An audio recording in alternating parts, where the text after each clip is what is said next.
I can't say that I review a lot of kids' movies. I just don't. But fortunately, a lot of times when the opportunity to review what I would call a kids' movie comes up, I'm very, very pleasantly surprised at what I'm seeing. And that is very much the case with this new film, Raya and the Last Dragon. This is a new film from Disney. It is coming to their Premier Access channel, and we'll talk about that in a moment. Now, this is a new film that stars Kelly Marie Tran, who you might remember from Star Wars. It also has Awkwafina, Gemma Chan, Daniel Day Kim, Benedict Wong. It has like this ridiculous cast. And this really falls upon Raya. Raya is a young woman. She's extremely spunky, extremely fun, and she basically has to help save her universe. And she has to save her universe by basically collecting these parts of a stone. I know that sounds familiar.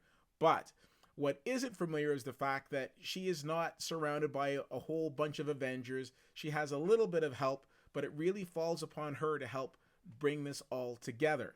Now, one of the things that I was really impressed with this film was, first of all, Awkwafina in this film was absolutely hilarious. Like, congrats to the writers who gave her so many great one-liners.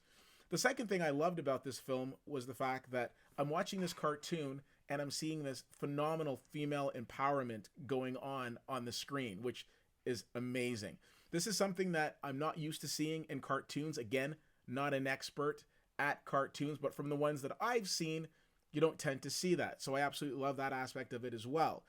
And it's one of those films where I'm thinking for parents who are looking to keep their kids entertained and maybe entertain themselves, you can't go wrong with Raya and the Last Dragon.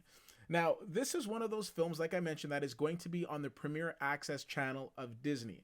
What that basically means is that to see it in Canada, it's going to be $35, and in the States, I believe it's like $30.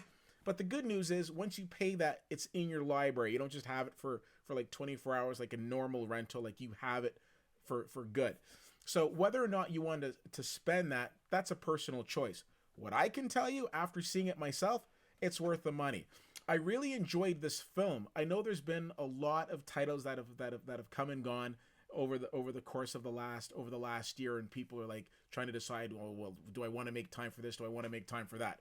As somebody who's not really invested in cartoons, I was really invested in this film. I thought it was really enjoyable.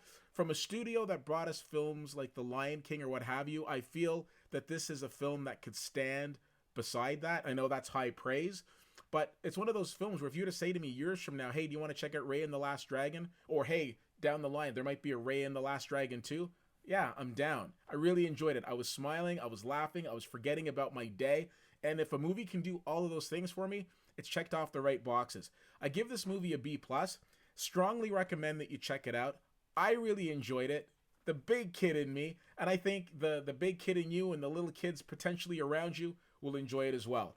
If you have the chance to see Raya and the Last Dragon, let me know what you think. CFL_fan, of course, is how you can get a hold of me. Let me know, and I will talk to you soon.